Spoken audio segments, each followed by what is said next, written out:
Fundisa uthandaza ukuthi thandaza kanje. Ngathi uthandaza kanje akuvumelekile lokho.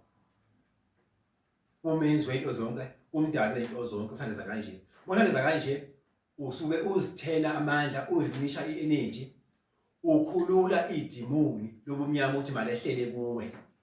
Mawuvala kanje amandla akho ala ezandleni. Amandla akho asekhanda enweleni. Amandla akho asezishe ezinzipheni.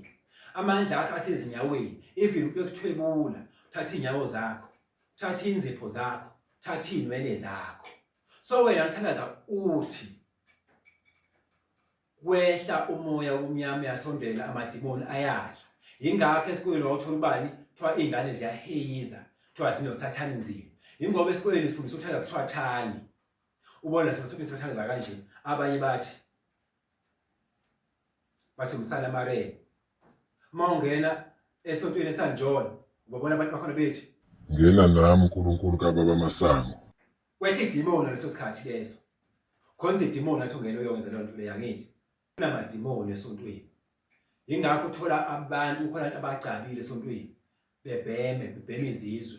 Umoya wobumnyama lowo befuna ukuprofit, becindezela abantu abanomoya kaNkulunkulu. So wena mawuthandaza thandaza uthi kuze amadimoni ayasha enkathi unothandaza uvule izandla kanje.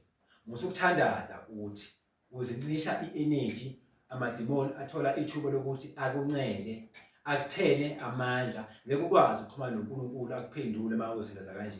Uyavala ngithi. Even uyohlola ufike wemhlale kanje ugoqa umlenze.